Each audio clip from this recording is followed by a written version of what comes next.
as a human being who follows what is happening in the world, and it's pretty seldom that the Baltic countries, which I represent, would appear on international media. Therefore, when they do, I pay attention usually. An example, a short example that I managed to notice when I got your request, and I was scrolling to things that I bookmarked, you know, and somehow something that corresponded to what you were asking for was an article, a short article in New York Times, when the monument to the Soviet liberation was demolished in Riga, and New York Times wrote a couple of paragraphs. And thing that stuck to my mind was the way they portrayed the Latvian history in there. And the portrayal of this history was such: they got occupied by Nazis in 1941, and then Soviets ousted them out in 1944. And that was it. That was the portrayal, which certainly is not the way we see our history here. And then I'm wondering, why is the journalist doesn't know anything about it? Don't they want to see it? Don't they want to research it? Or is it because what they try to portray there is the way they see the Second World War? And from my experience, usually, if I simplify the narrative very much, the narrative is such: the Nazis did the aggression and the Allies liberated the world from it. And that pretty much corresponds the description of this article about the removal of controversial monument, as they call it in the article. But it's just a small example of a thing that I think we always get into contact with, is that history, and I'm concentrating more on the history because that's my particular point of interest. History or politics, the way we perceive it here, usually is not the way it is perceived in the West. Forgive for the generalization in the term West, but because it differs very much, of course. But very often, I think we here forget the fact that the way we see things is not generally understood in there. And coming to the question that you asked, like how to decolonize it, how to come in terms, I have no other answer. It's just to put the effort of our own, you know, because I mean, I think we need to get rid of that colony mentality ourselves first. I mean, at least in Lithuania, I see still a lot of that. So that's a very short. Thank you. Okay, I'll go next. And curiously enough, my example is also from the New York Times, which perhaps is not. Well, there's a certain poetic justice to that, because, as certainly our Ukrainian colleagues know, the New York Times had a correspondent in Moscow in the 30s called Walter Duranty, who won a Pulitzer Prize for ignoring the Holodomor. And, well, that's not what he won it for, but he won a Pulitzer Prize, and he ignored the Holodomor and a number of other crimes of Stalinism. But in any case, he is still a very controversial figure for that. And the New York Times has yet to live that down. And my example is also about monuments. but I didn't know Karolis was saying that. This is the first thing that came to my mind when Daria raised this issue. Which it's an article that appeared on September 25th in the New York Times, and the headline is Soviet monuments become latest target of backlash against war in Ukraine. Across Eastern and Central Europe, statues honoring Soviet troops for their role in defeating the Nazis in World War II have in recent weeks come down or been slated for demolition. And basically the correspondent, Andrew Higgins, who I know, who is the bureau chief for Eastern Europe for the New York Times based in Warsaw, he came to Latvia to do a long article about how Latvia had demolished the obelisk on the other side of the river, and was planning to tear down some other monuments in Rezekne and some other places as well. historical, if you read the article, in fact, Higgins knows the history, and the historical overview, I think, is reasonably okay. I wouldn't, but I think the issue is the framing here, and what this reminded me of. I follow culture. I go to cinema. I read. I sometimes write about culture, but I'm basically a political and an economic journalist. And I've been working in Latvia for 30 years, and I've seen Western journalists come here again and again and again and again, and the framing is always, why are you oppressing the Russians? Right? Why is this, you got independence, why can't we all just be friends? Why is this, why are there these problems? And this article, while I think it's a bit of an improvement, the frame is still there, obviously, right? Because Higgins, I read this and I thought, listen, there are all these other things happening. I mean, there are these amazing movements in the Baltic states. Lithuanians raise €1 million for a Bayraktar drone, right? Latvians send these automobiles to Ukraine with a the Twitter convoy. I mean, the other countries also do volunteer. There's all these things going on. And he focuses on this one thing which has already been covered, and maybe there could be other things that could be talked about that are perhaps even more important and more significant in terms of what we feel about what's going on in Ukraine and why we think that's important. And also, obviously framing the whole thing of bringing down the monuments as sort of a bit of revenge on Russia for what it's doing in Ukraine is also, I think, not quite right. But this trend has been going on for 30 years, and we see it again and again and again and again, that everything is looked at through this lens of, the Baltic states are often seen as being important only in terms of how they, of their internal dynamic with the Russian minority and with Russia and with the Russian state. But if we think about how to change that, I think actually there's one good example that I'd like to point to, and that's the Financial Times. Their correspondent who covers the Baltic states he was based in Sweden for a long time, now he's in Norway. And if you read how he writes about the Baltic states, it's very different, because he does not see them through this lens of Moscow, Russia, Moscow, Russians, Moscow, and so forth and so on. And I think that's one thing that has to be considered, is how the framing and the place that, the perspective people have on our countries, if they just move it from the Moscow-centric to someplace else, that can be very important. And the second thing is, which like it or not, people basically see the world through the lens of various stereotypes. And they also, our brains are lazy, people are lazy. When journalists come here, there are very few Western journalists based here in the Baltic states. If they come here, they have the story written already in their heads. They come here not to write a new story, they come here to get the quotes they need to fill in those empty spaces in the story that they've already written. And basically we have to give them another story.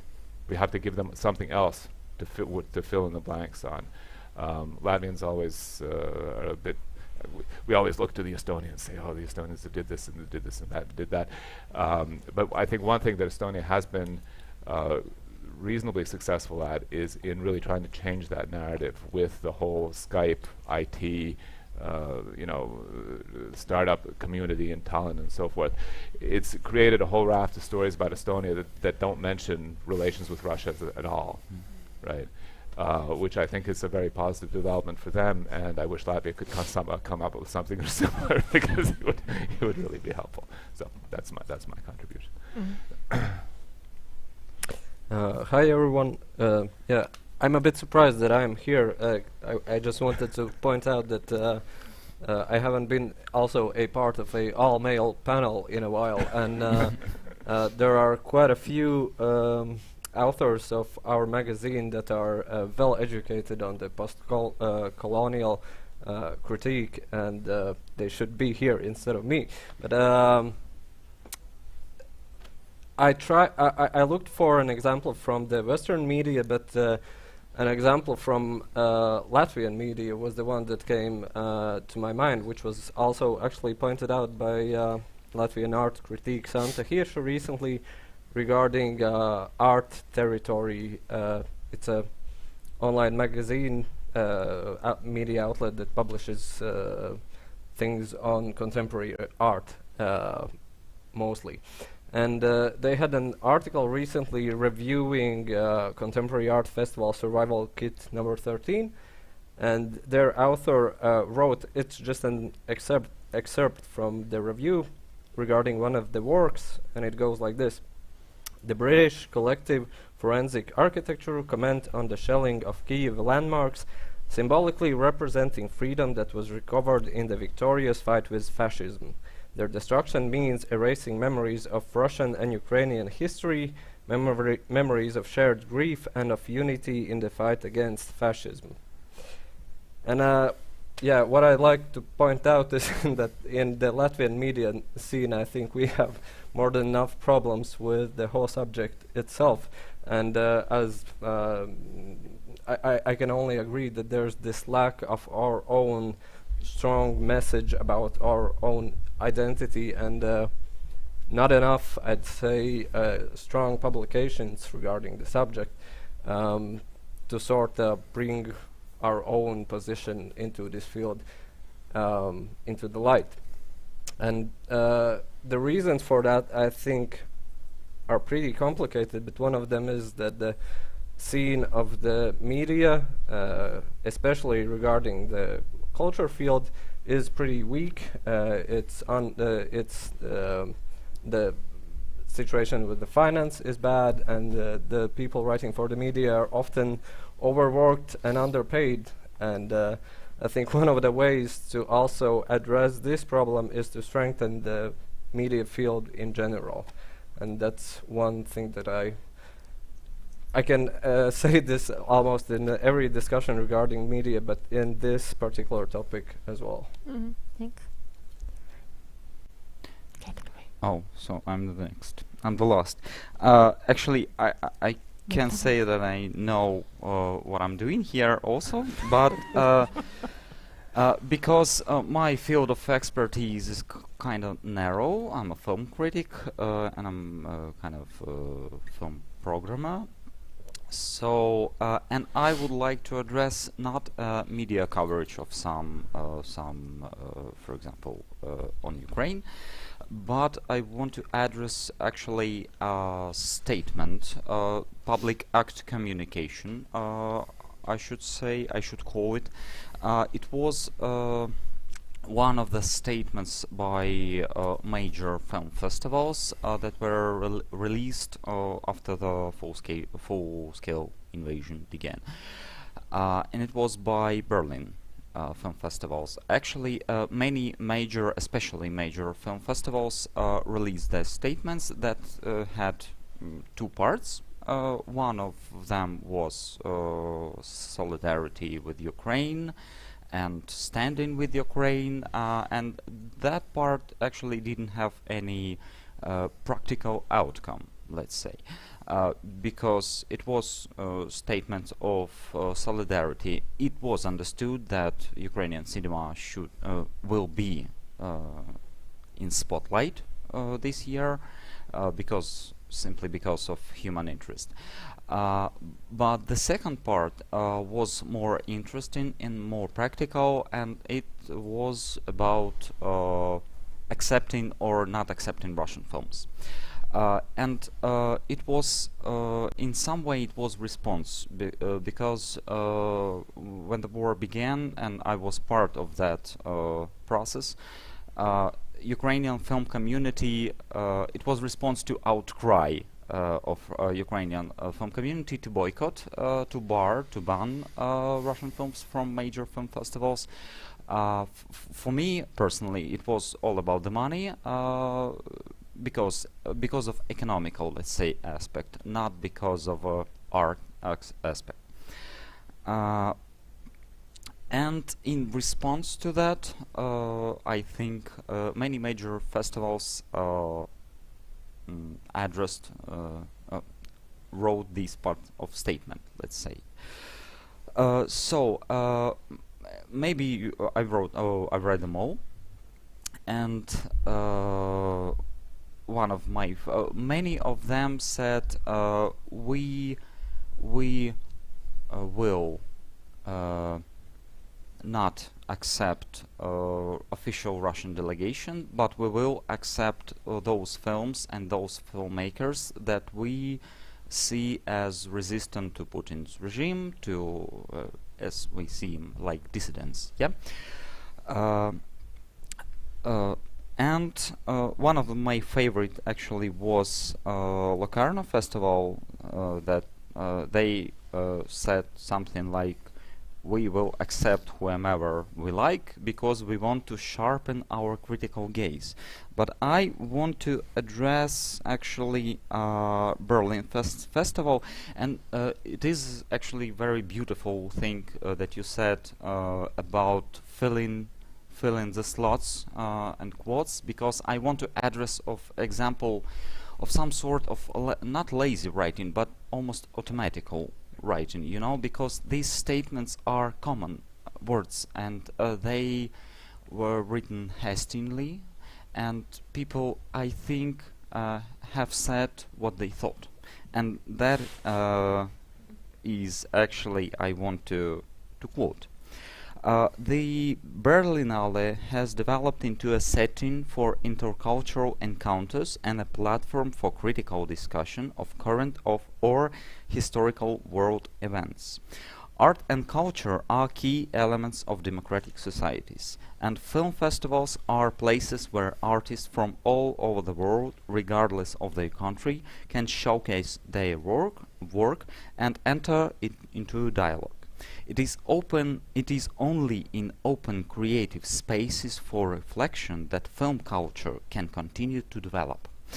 And I was really puzzled because it is not obvious, but when you think if only in open and creative spaces for reflection that film culture can continue to develop, then why do you invite films and filmmakers from not so open societies and which has problems with democracy and where film culture is actually, to follow the logic, is not developing?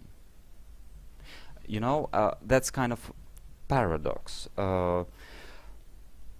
But then I understood this paradox because the Berlinale only meant themselves, because even the phrasing is beautiful. Any filmmaker can come to us and enter the dialogue. It is like, for example, Iran filmmaker doesn't exist outside of this free and creative space that they call themselves. And they are the only subject within which this dialogue can be meaningful and film culture can continue to develop. And it is, I think, about the laziness and about mirroring themselves, because I think most of the media coverage of, for example, Ukraine, they really follow these patterns that they already know, and and I think it's about all of us, I think, because we only can talk about ourselves in some way. But you cannot pretend that you have space for a dialogue, and by phrasing point out that you don't feel that any other entity is subject. Do you know? I don't know if that understood, but I think that's all I have to say for this. Well, thank you. And I think because all of these examples are the examples of how media from Western Europe or beyond, like North America, to tend to centralize, or rather, I don't know, to look from the point of view of some center, like Moscow was a center. Maybe there are some new centers growing up, and that's why I'm asking myself, do, for example, Scandinavian and Nordic countries become another center? And can there be a new power, like maybe like neo-colonial power in this dynamics? Yeah, why the author covering Baltic states doesn't live in any of the Baltic states, but lives in one of the Nordic countries, yes? And is this like shifting the center to another territory, yes? And I wanted to provide also my examples when I thought that I could also add something. So there are 3 very small examples when these discussion kind of moved forward, and I think Western I don't know, editors in Western media actually could be very proud of themselves, because they thought that this is some kind of a progress, which is not. So first case is very our favorite case, I think, is the case with Anton Dolin, who was written as a Latvian film critic in a Screen International jury grid in Cannes, which actually become a very interesting topic of discussion. He justified himself, whatever, but Screen International wrote, when I wrote it, posted it on Twitter and tagged them, and they actually bothered to answer that Dolin is a Russian dissident running from the regime, and I don't understand how it's logical to call him Latvian now, but still. The second one is, the second and the third one actually are connected to the French media, which are very interesting in their stances on Russia and Ukraine war. So it's Le Monde, and one of it was when Le Monde published the opinion piece by Alexander Rudnyansky, who is a very big film producer, and also about this positioning. They have written that he is a Ukrainian producer who has been working in Russia for 20 years.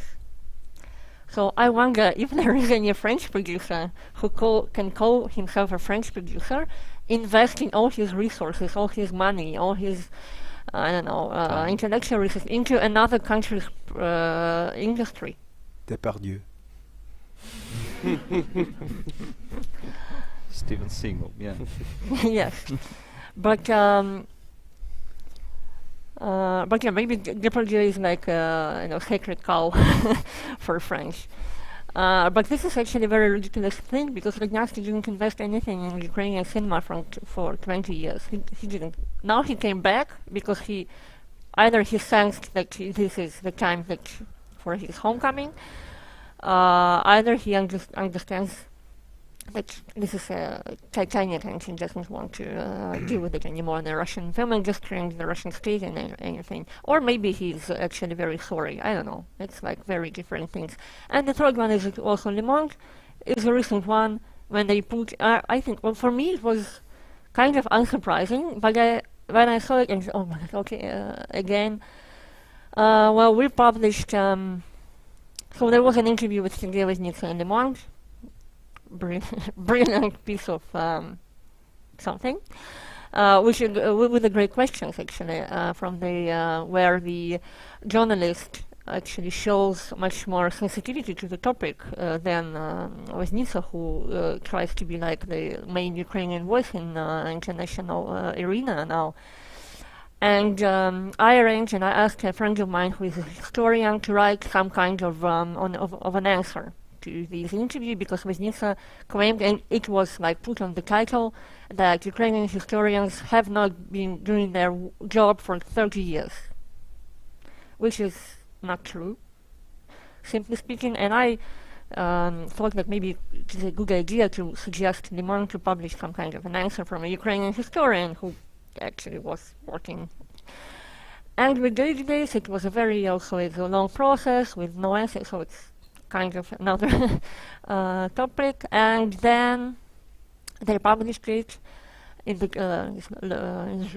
Le Journal, which is printed, and I open it, and there is like a big page. So here is my French historian opinion piece, and here is a big opinion piece about how Russia is ruining from inside, about because of this war. It's not tragic for Ukrainians, but for Russians too. A very big opinion piece by Kyiv Critics on the same page, and I just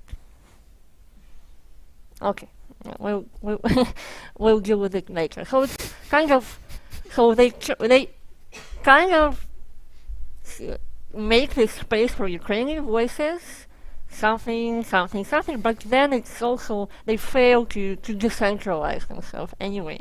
So I think it's a beautiful. I think it's more and more of these examples, and Velinale also published a new statement about all these very friendly things in dialogue and something. It's a very common trope in this international dialogue. What was becoming my top word actually, dialogue. But still, I wanted also not to concentrate only on the Western media, but also to maybe to think also about how we are covering it, and with your example of how these art territory outlet covered the one of the exhibitions. Yes. So I would like to ask you, in your opinion, as a reader, as a contributor, as I don't know, a fan of media coverage, non-fan of media coverage, as a participator of this coverage, what do you think? What are the main topics and the main points of view that has been changed since February, or maybe like since I don't know, since 8 years, since a couple of years? So what has been shifted, and what are actually the main topics and the main I don't know, the main stances that are being now discussed in your circles and in medias that you contribute to or read? What do you think are the state of this big civic discussion on various matters, not only culture, but also this, but attaching to these Eastern European and Western European dynamics? What would you say? From my perspective, what changed in Lithuanian society since this 24th of February is is a shift to what can be done. Because Ukrainian resistance made a shift in Lithuanian mentality that you can resist. Up to now, all the historical examples to Russian imperialism, there were two of them. Either adaptation to the occupier, which it means somehow betraying your conscience so that you wouldn't perish, or sacrificing yourself with a great pain. And those were two sorts of ways you can go in the mentality, I would say, of a lot of people. And I have here an example from my own experience. I think a few years ago, Alexander Sokurov came to Vilnius to show his film Francophonia. And they asked me to do a Q&A after the film. So before the screening of the film, we went for a dinner. Me, him, his assistant, and Minister of the Culture of Lithuania at the time, his wife, and leader of head of Vilnius Film Festival. And I'm nobody, and Sokurov is a great Russian artist. And at the beginning of this dinner, after the initial discussions about how the weather in Vilnius differs from the weather in St. Petersburg, he immediately went to somehow, yeah, you know, of course the whole discussion was conducted in Russian, which already is at my drawback, you know, because I learned my Russian on the street, because I grew up on the other side of the military base in Vilnius, so the kids were in my yard, they were Russian, but I mean my Russian is, but we still do that in Russian. And he says, yeah, Lithuanian cinema after these 30 years, you know, Zhalakevichus in Soviet times, he was kicking doors by foot, you know, in Len film, while now guys, And I was like, we're trying to do stuff, you know. And he said, well, I mean, in Soviet Union type.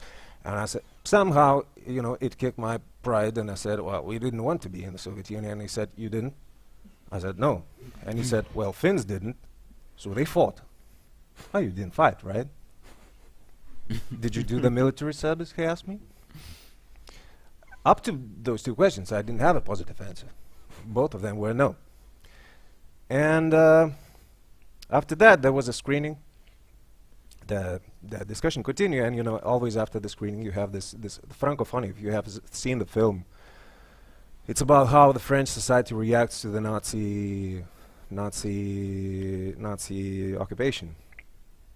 And after the screening, at the beginning there was a discussion about the film, but then he switched to political topics, and he said, you know, tough times are upcoming. A tide wave is rising, and we in Russia will build the ship to sail away. And we could take you into the ship if you want, but now you're in NATO, you know. And I was like stupefied by what he's talking, you know. And we are sitting in Vilnius, and that's one of the biggest film halls in Vilnius. And I would say the whole crème de la crème of Lithuanian intelligentsia is sitting there. And nobody's reacting. When he mentioned the NATO thing, and nobody was reacting. I tried to provoke him in my childish manner, you know. I mean, yeah, but if we could save one person from Gulag, would you sacrifice all the Russian literature? And he was like, ha ha ha, what a silly question, and you know. And then the other day we went to Kaunas, which I would say, I don't know how much are you aware of Lithuanian differences between Kaunas and Vilnius, but let's say Vilnius is more liberal, Kaunas is more nationalist, you know, more Lithuanian dominated, Vilnius is more multicultural, etc. And in Kaunas it was the same show, same screening, and the same story. And when he mentioned the NATO thing in Kaunas, half of the hall stood up and went away, straight. They just stood up silently, went. And he was, of course, stupefied by the thing that happened. And we went outside, and he said, you see, in Vilnius I feel like at home. But here, it's more like, I don't know, Czech Republic. And there are these two types of reactions to this thing. And I would say that up to February 24, this first reaction was more dominant among the cultural elite. Because I mean, still the mentality is taken over by, you know, we have names of streets of the Lithuanian writers who collaborated to regime. We barely have names of the streets of the writers who left to the States and made a big career there. Because those names were not given because they were good writers, but they were good to the political regime. So I would say that the main shift that happened today is more that type of Kaunas reaction. And coming back to how we meet the West here is after the February 24th, I joined the Lithuanian Riflemen's Union, which is adequate to Territorialna Obrona or Zemsard in Latvia. And I was in the headquarters when Italian journalists came to make an article about what Lithuanians are doing, how they are arming themselves, you know, to fight the Russians. And when we are talking there, and it's a liberal Italian newspaper, so they are good-willing towards what is happening here. To see a paramilitary group, for them, you know, that's Nazis. That's the only explanation you can give in that type of society. And you need to go through it and to talk about it and say, no, look, my female university professor is also here running with me with a rifle. I mean, our prime minister is running with a rifle as well. And only then this tide starts slowly changing. But you need to do a lot of interpersonal connections with that. Just as you were mentioning with the what to do with the Russian minority. So many times, let's say in France, I needed to make this simple explanation where you say, look, Russians in the Baltics are not Arabs in France. These are French in Mali. These are French in, I don't know, somewhere. in the colony of France. I mean, it's easy for me because the color of the flag of Lithuania is more African than the European, you know, but and we have the shape, African shape, you know, so it works well for us. But only then they start to think for the first time, like, look, it's not exactly the same thing.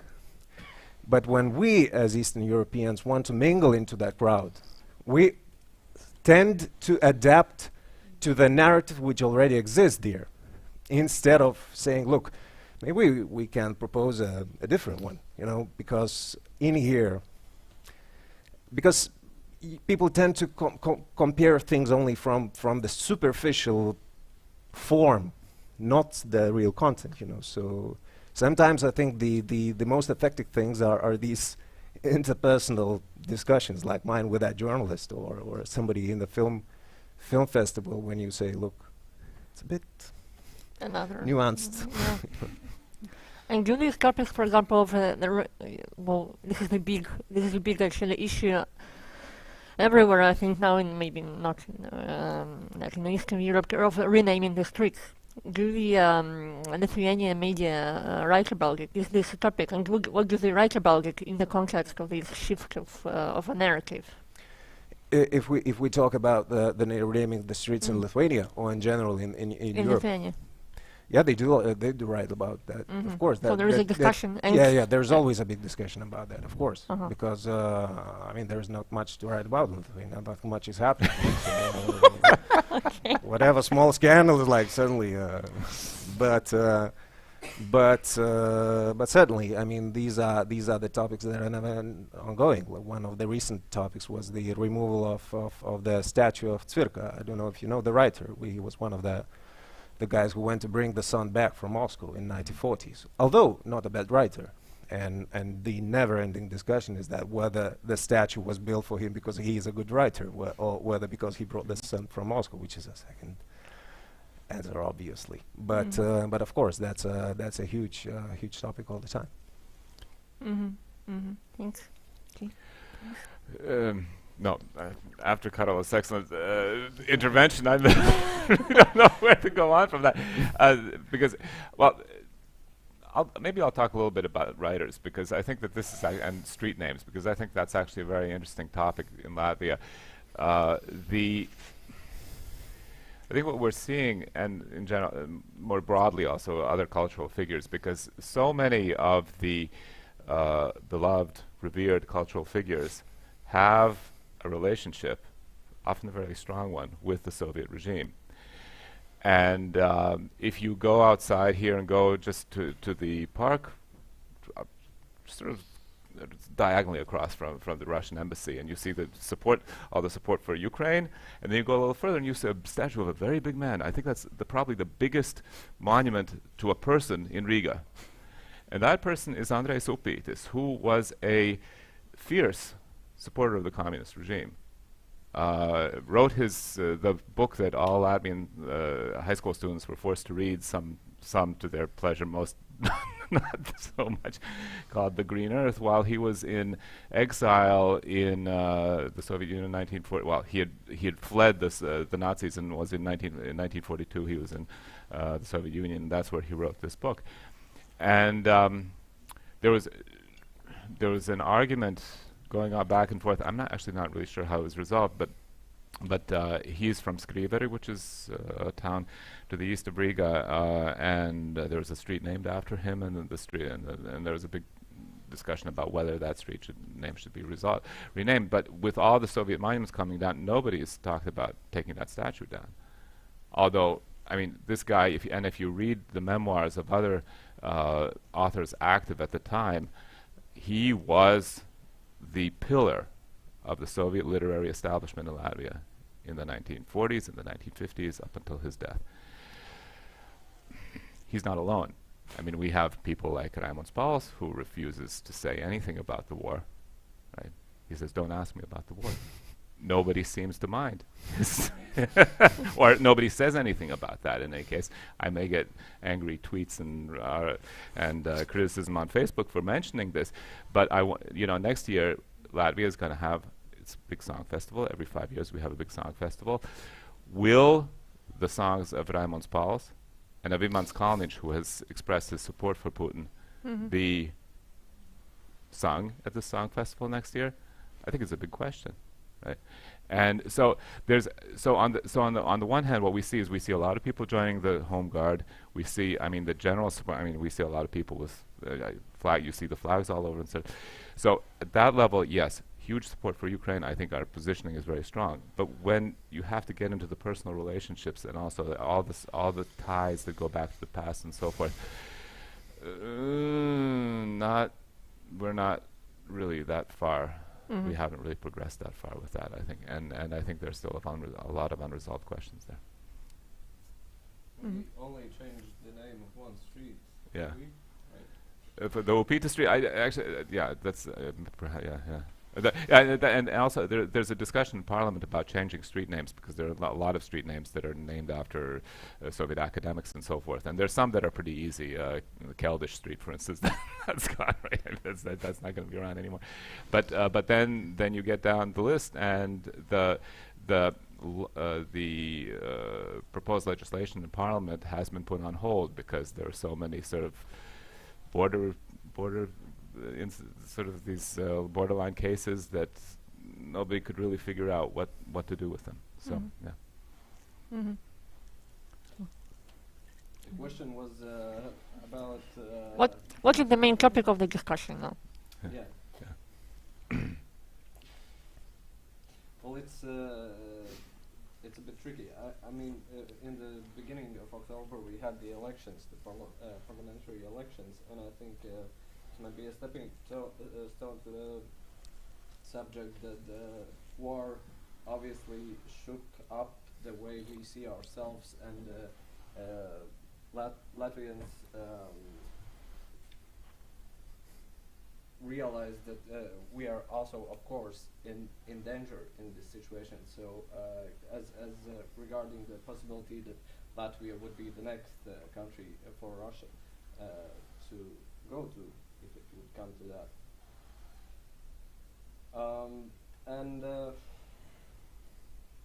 I don't know. What happened? Yep. Next. It's okay now? Okay. I didn't turn it off. And now? Yeah, there's a hiccup. Oh.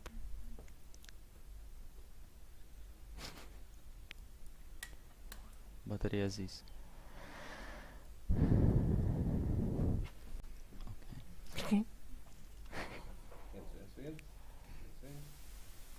Do you want to take over, perhaps, while I... No, you have a microphone.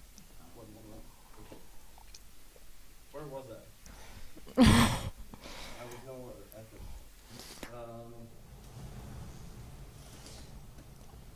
The thing regarding the media, what I can tell about, and which is sort of on my mind since the whole thing started, is when the war started in February. Although one could argue that it started earlier, and I always feel uneasy saying that it started in February, as we can look back to the 2014 and whatnot. We realized at our magazine that we, in fact, don't know much about the way things are now in Ukraine, and we.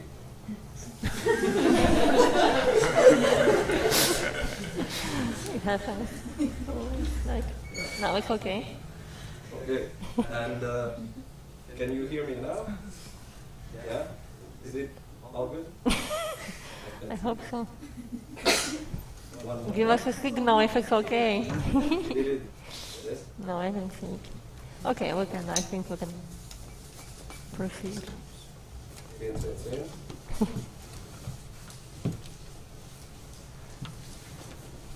Are we okay?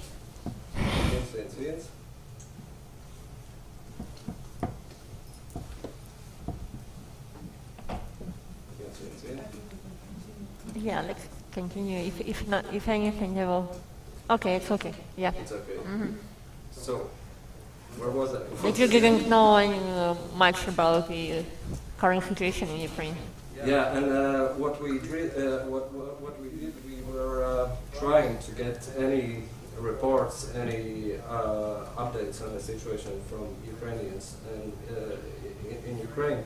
And especially in the beginning, it was pretty hard because obviously a lot of people who are also writing turn to either volunteering or actually going to the war itself. And by this point, we've gotten quite a few materials regarding Ukraine, but sorry, with this whole thing I totally fell out of my thought. What I can say for sure is that we desperately need to hear as much as we can from Ukrainians, and I think that Latvian media should give the voice to Ukrainians as much as it's possible. Okay, you were asking what has changed, and I'm thinking what hasn't changed, since that time. And I thought at first I didn't know what to say at all, and then I thought it was very interesting about the renaming the streets, because we have a huge process. I think we renamed every street in Kyiv. It is, and some young monuments. We had when we had our revolution in 1314, and when our president heroically fled the country to Russia, and the war started, we had the falls of Lenin monuments all over the country. Even our filmmaker, maybe you remember her name, Sveta,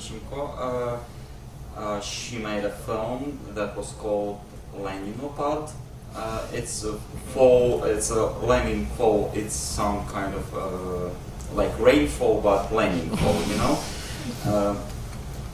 and it was found footage film from all this video of Lenin falling and falling and falling again in every town of Ukraine and every city.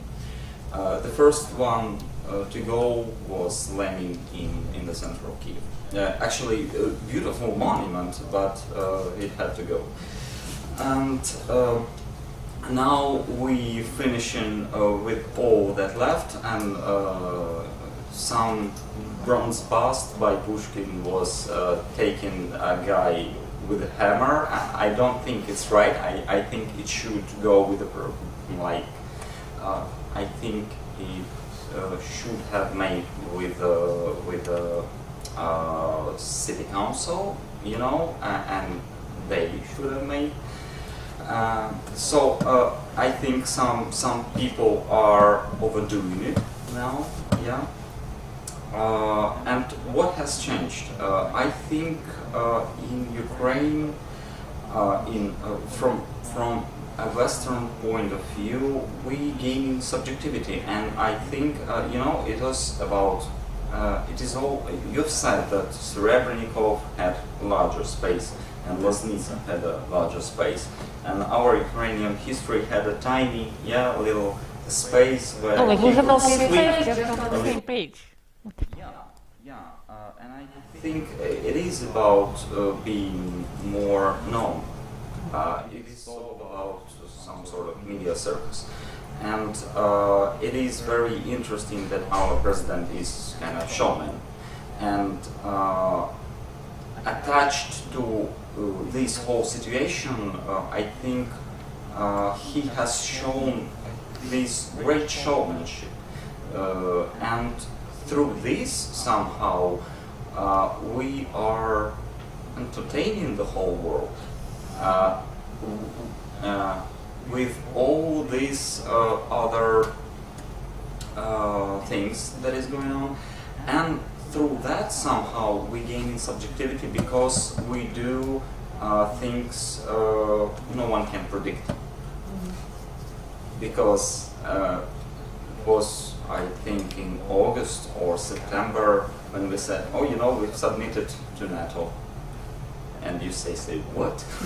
And it is kind of normal thing from because we break the pattern. And Karolis, you've said this thing that you taught us that we can fight and resist actually, and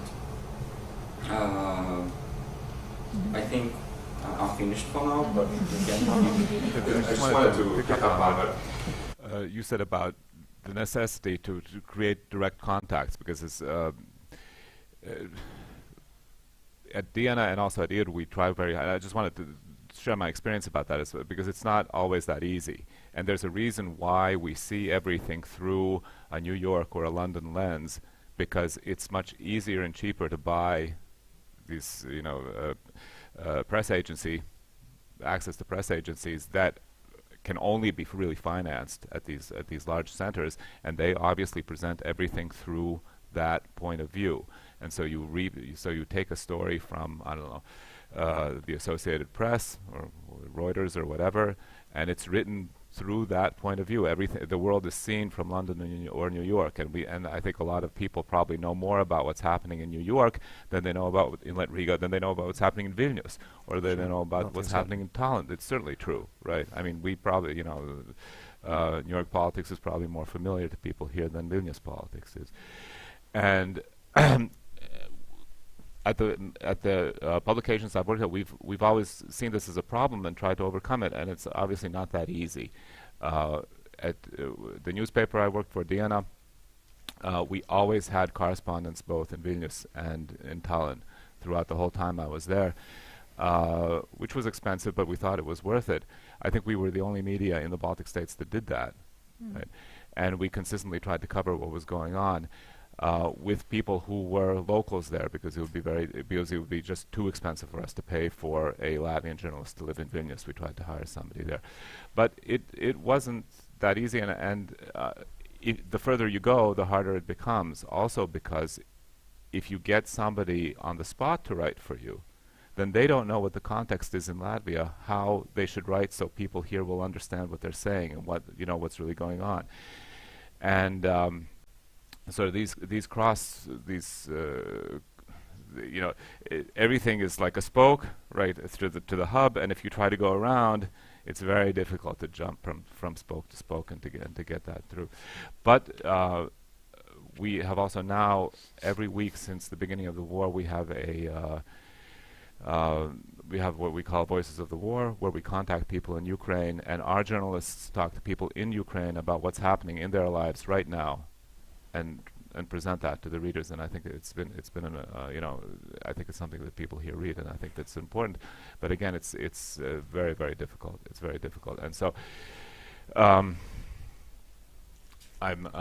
it's something that we're very committed to. But I would not underestimate the difficulty of making these connections, because they take time, they take money, they take resources, they take contacts, they take understanding, and it's all those things are hard to come by. Oh yes, but it is also, I think, about this question of responsibility of the journalists and of the editors in different media, in different outlets. Yes, in New York Times, in New Yorker, in Le Monde, in anywhere else. So, how do you think? Well, it's obviously a very difficult thing to tackle, yes, but to infiltrate this editorial offices. But still, how do you think? How to make all of us more visible? And from your experience, for example, from your personal experience, is it how difficult it is to get published somewhere, and how difficult it is to pitch a topic, and to encourage editor to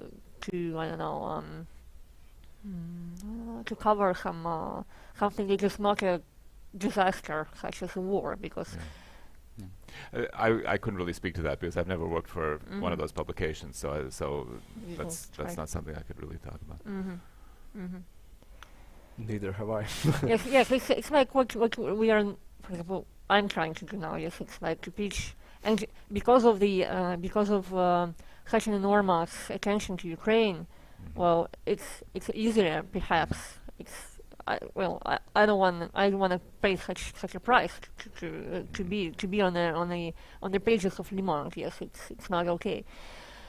Well, and what I wanted to do next is like to bring more Eastern European authors also with us, because I think that what are we discussing now is widening this perspective, and I think what is the big lesson of this past 8 months in Ukraine is the lesson of decentralization, and that these centers don't work anymore. These big organizations just don't function. Some smaller initiatives work, person-to-person things, what you said, work, but this UN doesn't work. UNESCO doesn't work. It's like, well, it works, but in a very difficult way. Yes, and how do we, this kind of festival doesn't work. It works like in a very just monstrous way, and instead of making new hierarchies, making new centers, whether in, I don't know, in Paris or in London or in Nordic countries or whatever, we need maybe to decentralize and provide this very, not maybe a horizontal, but this multi-voice of every one of us. And maybe it's a very idealistic point of view, but I think it could work, because I think that the center of power and the center of expertise is shifting to the Eastern Europe, to Poland, to Baltic states, to Ukraine, of course, and it's time for us to get each other know better, because I'm not sure whether general Ukrainian audience knows a lot about Latvia and Lithuania and Estonia, unfortunately. I'm not sure whether there are a big amount of translations of the literature. I'm not sure. Maybe, well, Balkan states actually get more of that.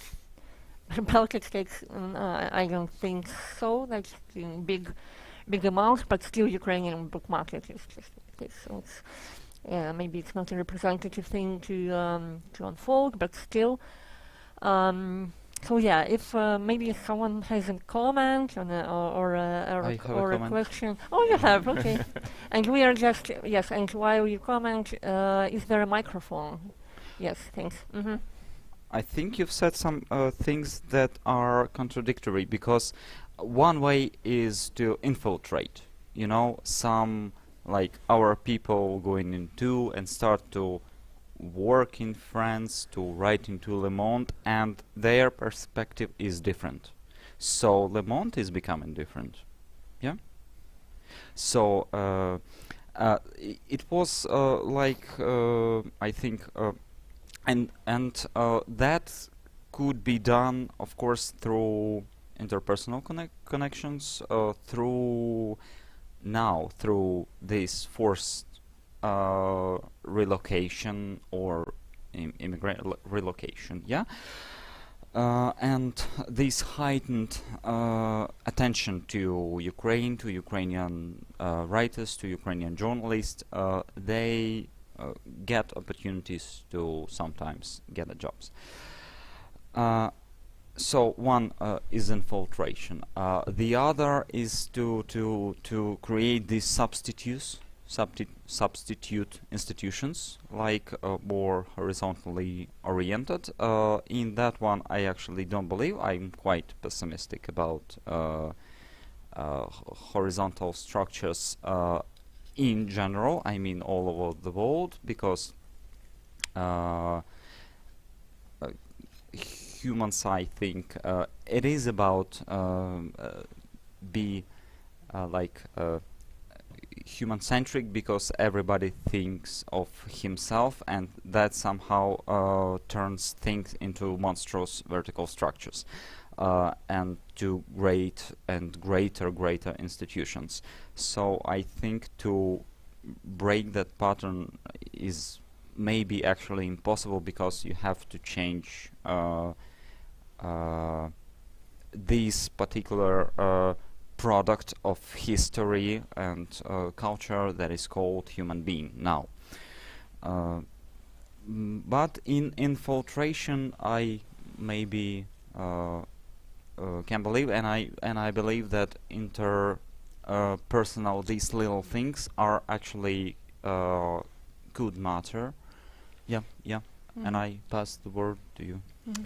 I just wanted to add, I'm sure Ukrainians might not know much about Latvia because there aren't really that many news outlets coming from Latvia speaking, writing, publishing stuff in English, for instance, and that's one of the things, because I think in Ukraine, Kyiv Independent is a good example. How can you not infiltrate the Western media, but create a English writing, very high quality magazine of your own and promote that, and the audience that it has attracted, because I think Kyiv Independent now has more than 3 million followers on Twitter, for instance, and whatnot, and that's the way I think one should do it, and I think in Latvia that's one thing that we're missing as well, because we have a English writing media outlet, but it's very, very small and it doesn't get a lot of funding, and that contributes to the situation. I think one of the big leftovers of this Russian colonialism in our minds in here is a simple thing, is that big is good, small is bad. Small is weak, big is powerful. Big is right because it's big, and small doesn't have a word because it's small.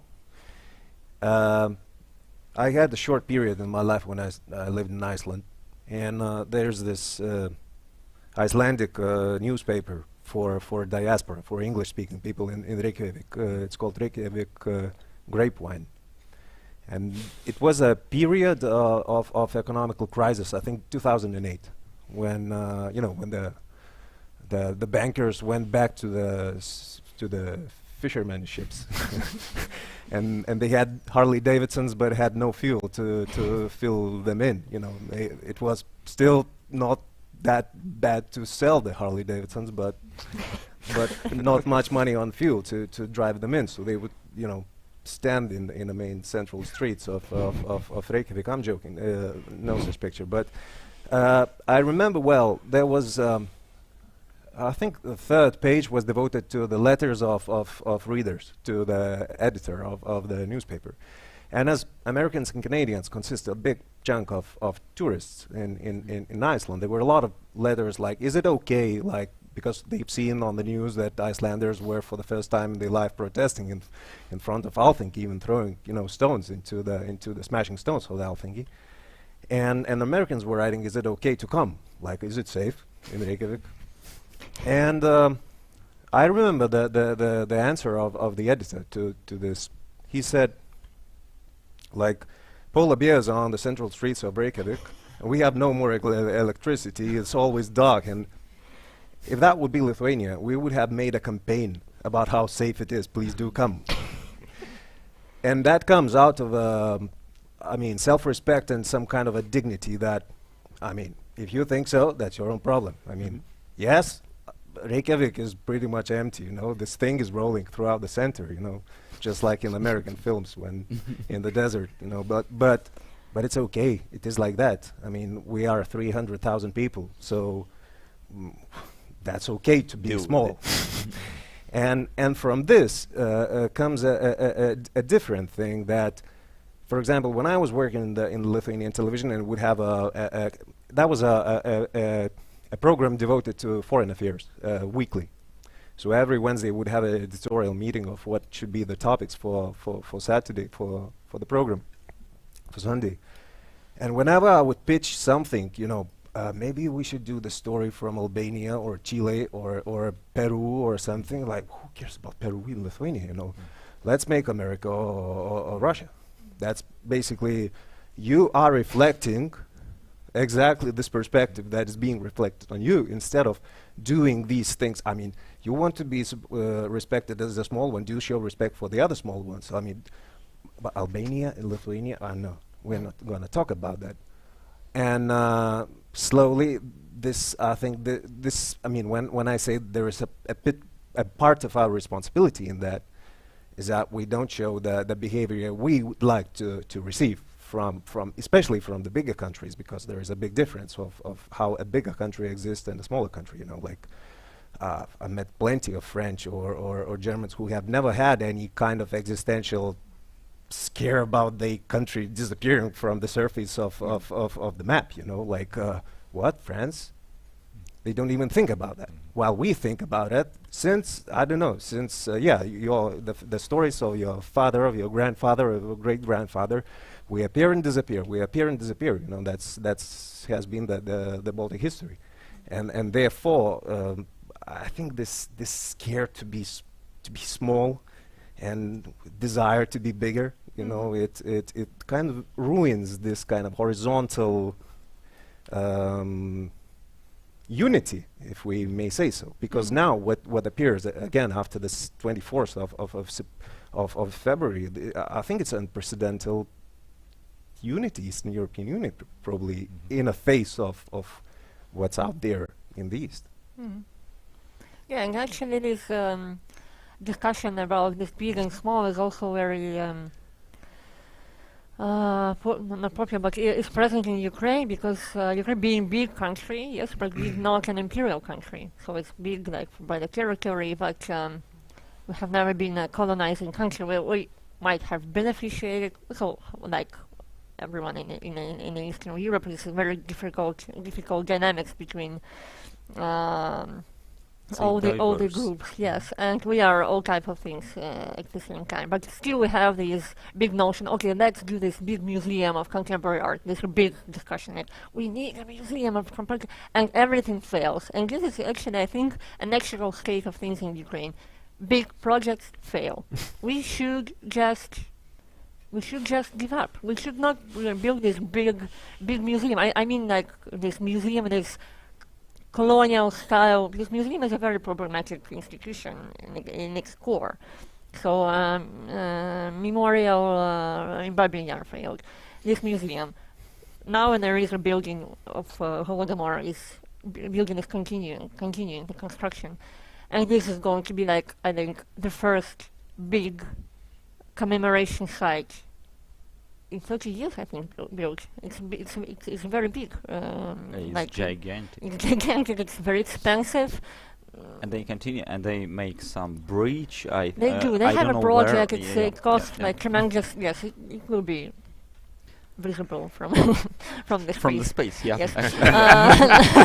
Well, but still, it's this notion. But still, we just maybe don't.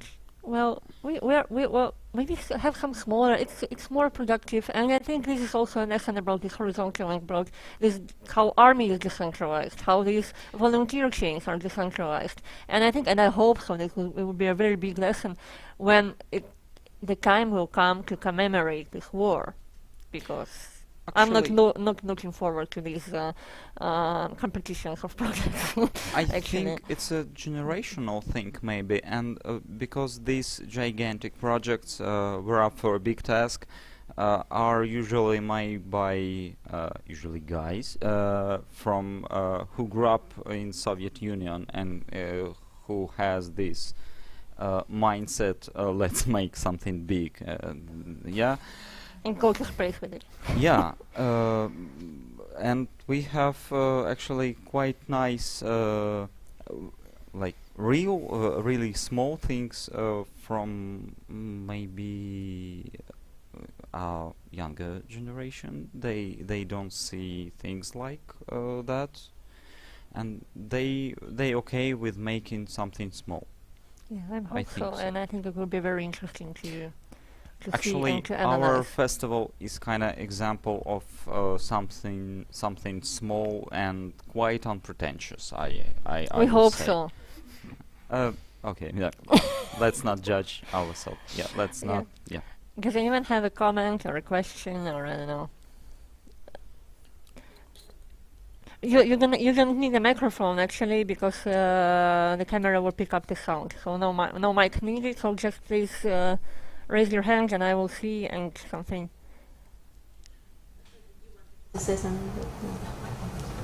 Actually, no. No, I saw you.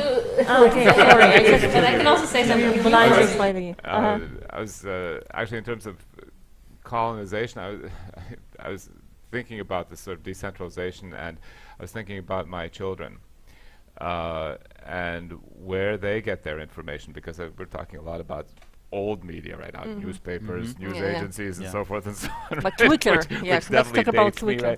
But if I think about what my youngest son looks at, he gets his information through what is supposedly this incredibly decentralized democratic medium called the internet, right? And what he watches is all YouTube videos made by guys in America, because that's what YouTube serves up to him, right? And he finds it very interesting, and they're well produced, and he watches that. And then we see that it's not just him, it's a lot of people in Latvia, and then we start hearing how they talk and how these English words are taking a larger and larger proportion of what they say, and then sentence structures start to change and so forth. And that's a kind of colonization that is very imperceptible in one sense, until you are standing in line at a shop and you hear a woman in her 30s talk half in English, half in Latvian, basically.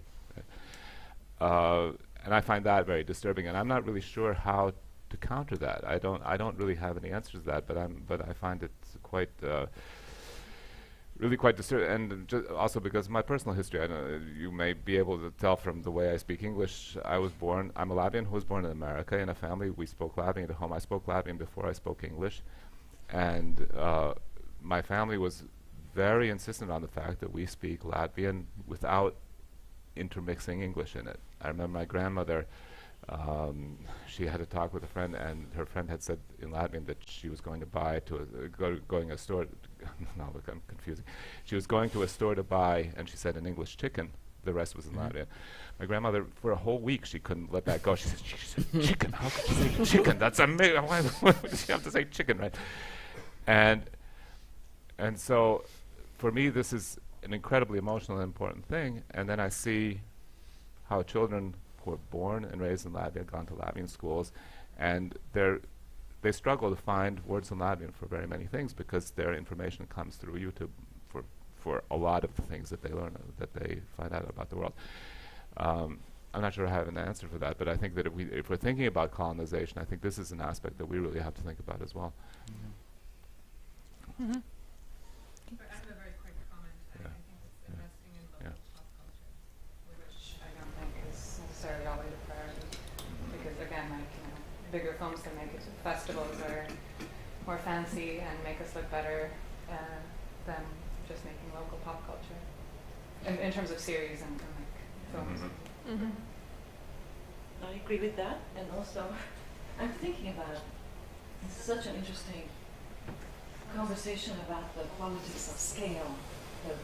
There is big is better, but there is small that's also good.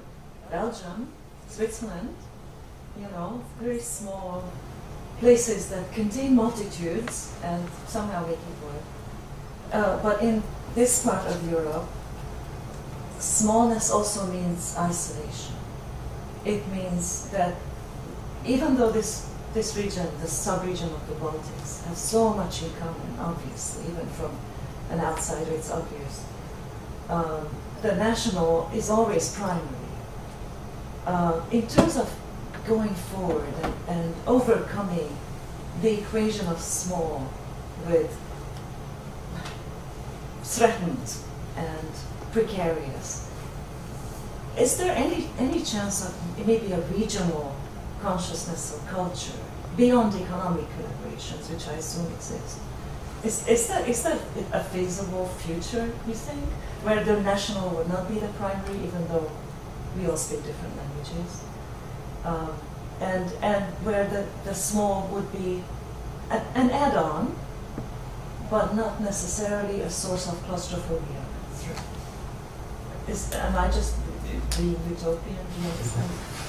Yeah, but to answer that, I need to know what your definition of nation and region. I think to properly understand what you are asking, because I think it's not about the borders, because Ukraine for centuries, like like an object, belong to 2 or 3 countries at the same time. And so we were Ukraine not as a country but as a region, or shall we say nation. It's complicated because, you know, we have kind of complicated history because Ukraine always was torn off, and that's why I'm asking, what do you mean by region, what do you mean by country, what do you mean by nation? We have troubles to define every this this word.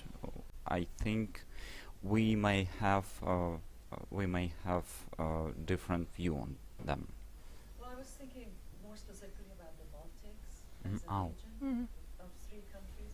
But yeah, you are quite right. I'm from Hungary, and so the falling back on the nation as the primary unit of identification, which never turns out well, is precisely because the region is primary, right? Because the borders and the cultures and the ethnicities, there's so much mixing, and so you need that artificial gesture of carving out, this is Ukraine now, 20 years from now.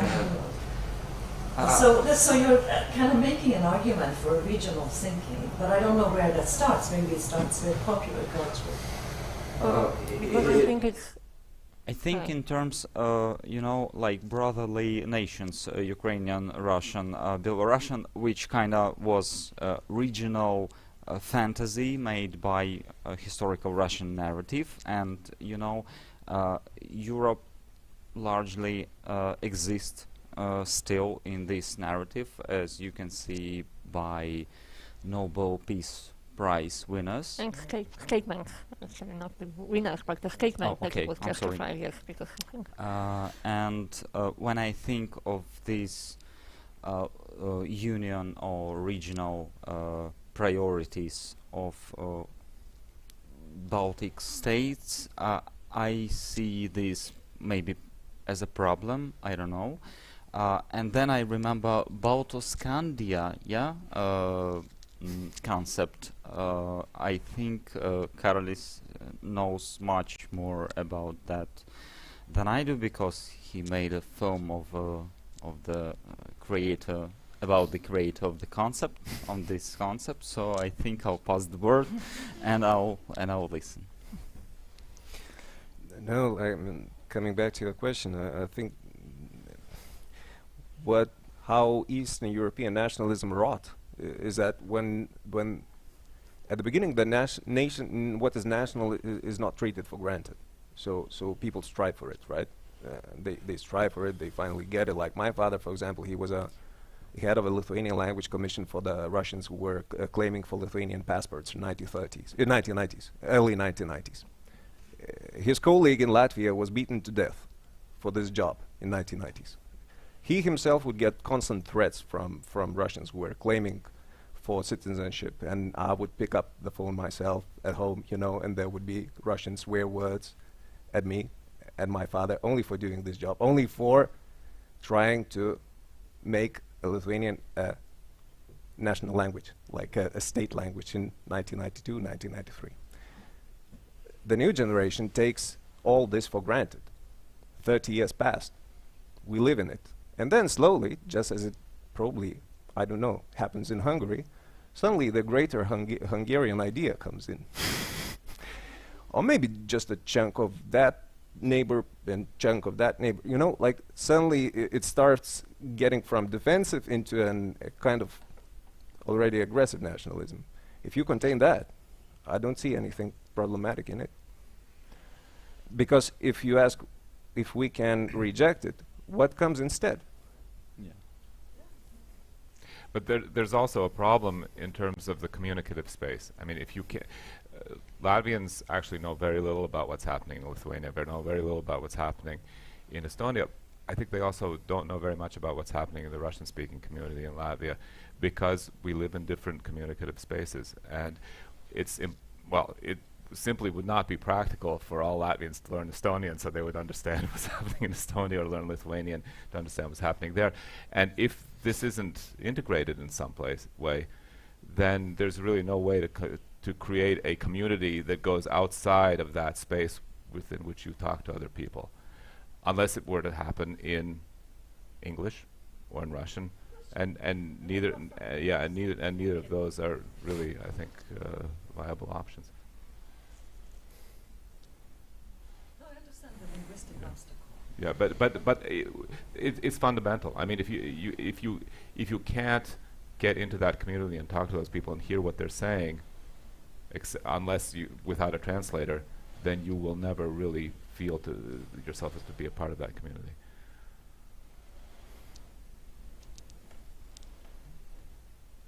But how do you, in general, how do you perceive these generalization of Baltic states in three in their practice? Is it okay for you? Three-headed. Yeah, you're three-headed about. So it's kind of like because I'm we just asked it yesterday. And maybe we should ask it. Are they okay with it? Maybe not. And it's like, are you? I think it's more out of a historical necessity than the natural. Well, we are fighting against the historical necessity right now. No, I'm saying more. It's not my words. These are the words of Rein Raud, the Estonian academic who was the head of Tallinn University and also very active in the Estonian liberation movement. He said that basically this concept of Baltic states, at least as long as it touches the Soviet Union, is like you have three people living in a cell, right, in the prison cell for tens of years, and then you set them free, and then they don't want to buy apartments on the same surface, you know, because that's why we don't know anything about Latvians, and like come on, like we've spent so much time inside by force, while you know historically and culturally there are so many differences. I mean, Protestantism versus Catholicism, and German impact, Russian impact, Polish impact, and those are big differences. And just to mention a joke, there was a story about Lithuanians going to Tallinn in 1989 or 1990, I don't remember, when the liberation movement was going on already, big crowds in Vilnius shouting freedom, freedom, you know, and they go to Tallinn and there are no big crowds, you know, and they ask like, what's happening? Why don't you go on streets and protest and demonstrate? And they were saying like, those were the activists of the liberation movement, and they were saying, well, we are working on laws so that we would have the constitution when we get the independence. And Lithuanians said, like, laws? We don't need freedom to live according to any laws again, you know. And you saw that later when, for example, independence came, I mean, we declared independence, and then what? Well, Estonians had a bit of a plan, you know. So there, I think there are big differences, and unity, like these three Baltic countries, is always more of a. It's convenient geographically, and well, no, I mean, I think there's definitely a sense of a community of fate I mean, what happens to one of the countries will happen to all three of them. I mean, there's no question about that, right? So in that sense, geopolitically, and you know, looking at the big world, we are a unit in that sense. But I mean, Karolis is entirely right. We know we are quite different.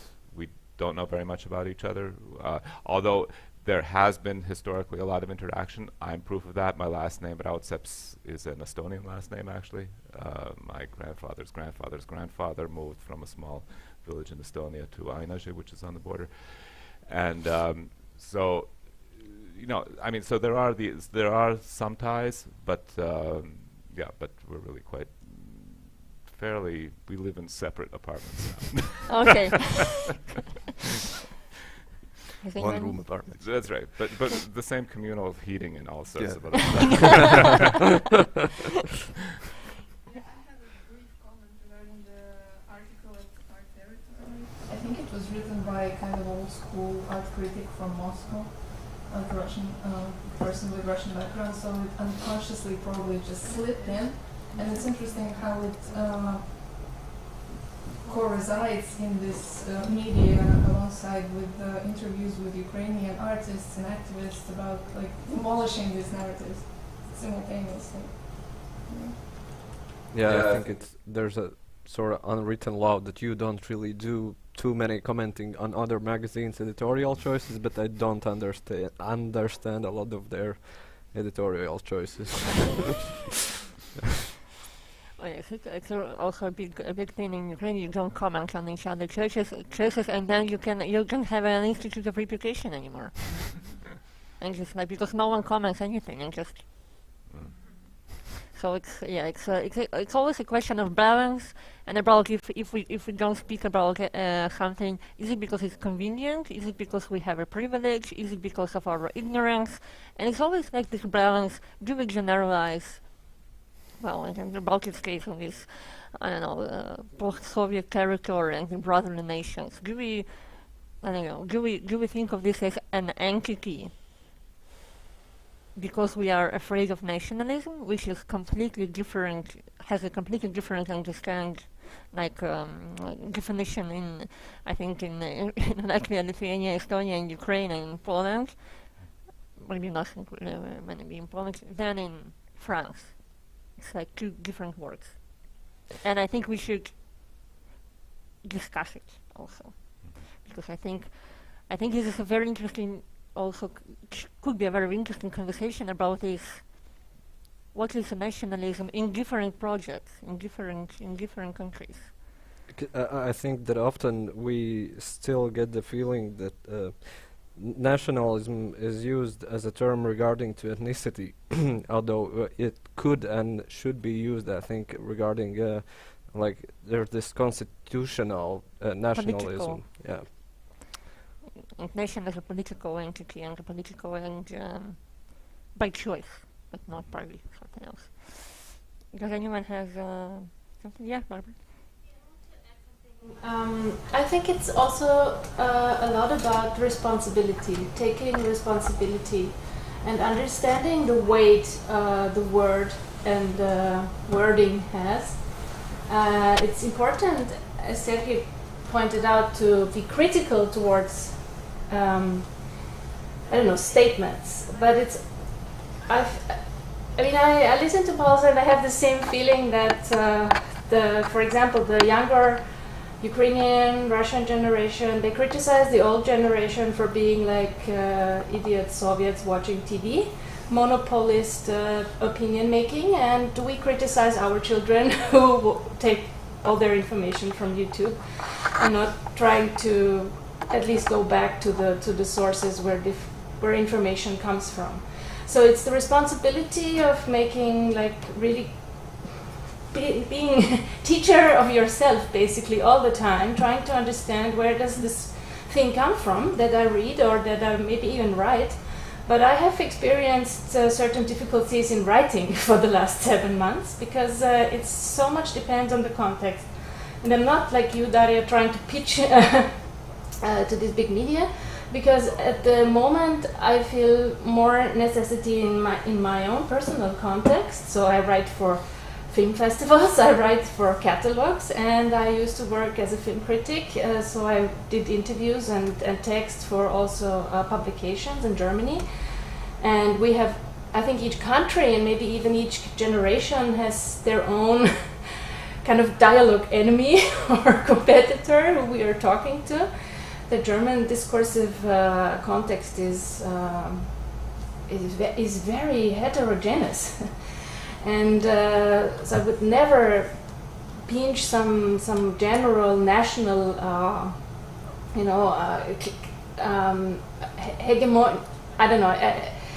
not even hegemonias in German, but there is this idea of opinion making or forming public opinion, and I think it starts much earlier. It really starts on the kitchen table, and it starts in school. I mean, I cannot get across.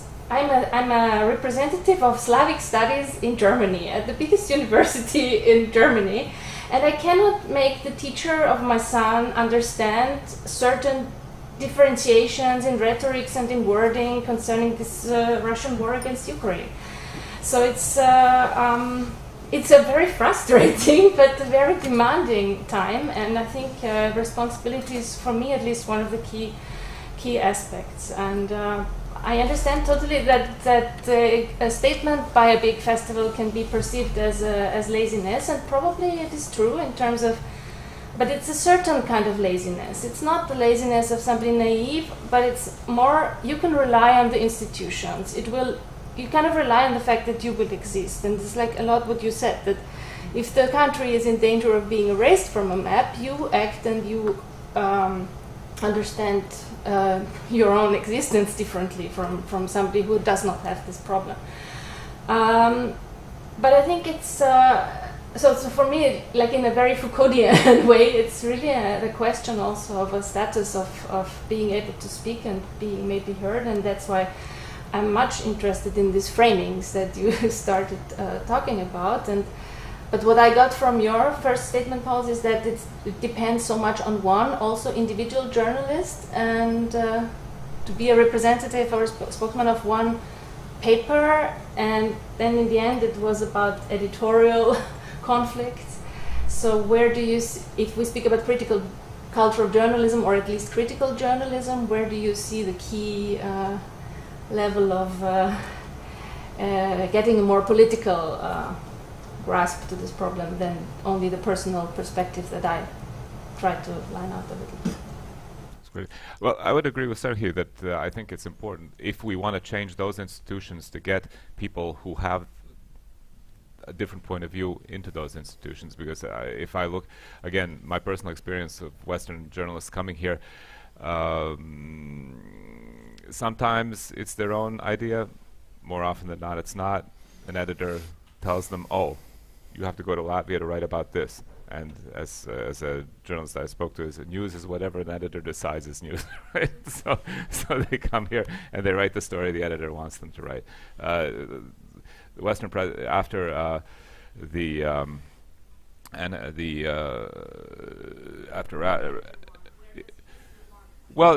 also from stereotypes very often, or from just a very superficial view of things. There was after Putin grabbed Crimea and started all these sort of, insurrections in eastern Ukraine. There were a lot of Western editors who said, "Oh, look, Latvia and Estonia, they also have a lot of Russians, and maybe there's a problem there." And so we started getting a stream of journalists from Western publications coming through here. Well, it happened in Donetsk. Can it happen in Latgale? Can it happen in Narva? Right?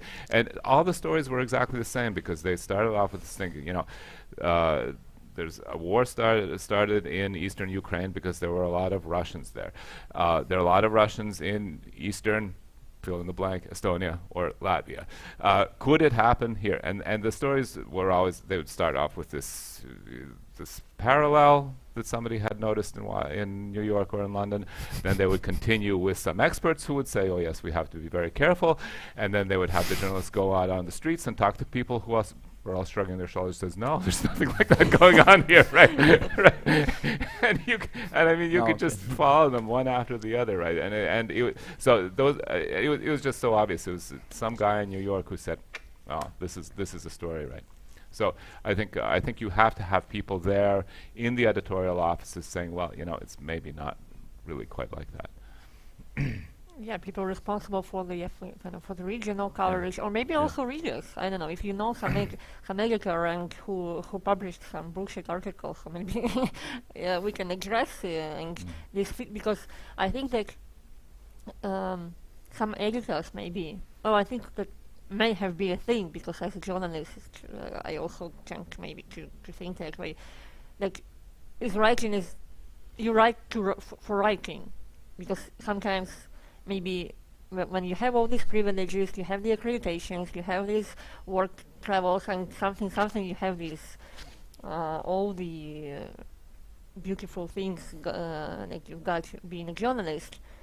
Maybe sometimes we forget that there is an audience we are working for, and maybe when this audience strikes back and asks, okay, maybe so I'm your I have a subscription, I live here, so why do you make a hearing here and wrote that and that? Maybe it's not okay. So these letters to the editors may also work at the end, but it is also also should be in a very balanced way. Yes, not in an aggressive way, obviously, and some. I find it extremely difficult to talk about it because I'm so angry all the time, and it's but maybe someone who is not so angry as me could be more calm and address these controversies, and that this is a very interesting situation we have, and it is worth investigating and reading literature and learning a language or two besides like English or French or something. And yes, it's you want to, yeah? No. Just Okay, if anyone maybe remember that in 2018, I think, a somewhat atrocious film by BBC came out. It was called Inside the Commander's Office or something, about the Third World War starting from Latvia. Because in Daugavpils there were a lot of Russians, and how Russians decided to annex this region, and how it all unfolded in a global huge scandal. And there was a huge scandal in Latvia after the film came out, because it was not considering the local context at all. And in the film, it's portrayed like Western experts are sitting in the office and deciding how to negotiate with the Russians and with the Latvians who don't know what to do. And then there is American president appearing sometimes on the screen, like, we will provide you with some rockets and so on. It's a really interesting work of the genre. And was there any response from the Latvian government, from the Minister of External Affairs or something? Was there a note or something, no? Because I mentioned this series of angry tweets by Mikro Kuleba, if something. Yeah, so it's interesting how, or is it not worth responding to that? Maybe just ignore it and it comes.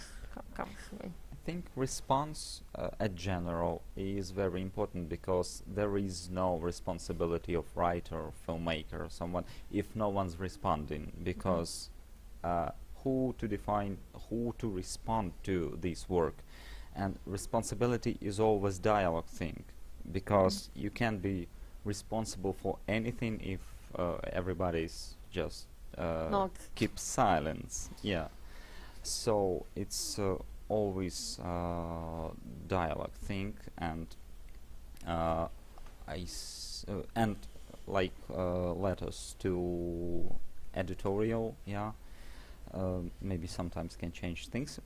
It is thing about responsibility and the knowledge and the concept of responsibility, concept of these patterns, concepts. I'm sorry, of what what is the news could be changing by getting all the time these responses, angry or not angry, or polite responses, or refusing I don't know, but responses. Yeah. I wanted to say that, like, if we want to change the Western narrative of the Western media, another way to do it is just to make very noticeable things that they should talk about. Because, for instance, if we want to, I don't know, yeah, if we want them to understand the history better, cinema is a great example. If there would be like an Oscar-nominated film regarding Latvian history, that would be one way to do it. And whatnot, because a while ago in the field of literature, Latvia was the focus country of the London Book Fair, and they did a very successful campaign which was called I Am Introvert, regarding the way how Latvian writers are introvert, and it was very successful and gained a lot of media attention. But in order to carry it out, it was a lot of financial investment into the campaign.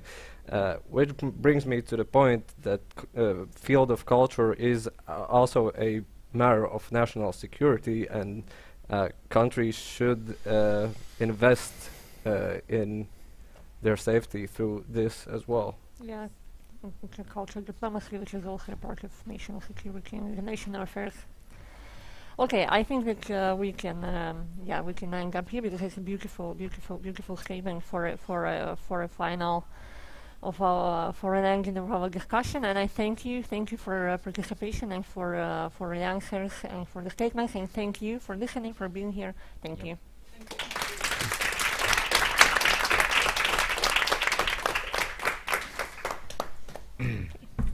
So now we have to get rid of this thing. So now it's interesting talking to us.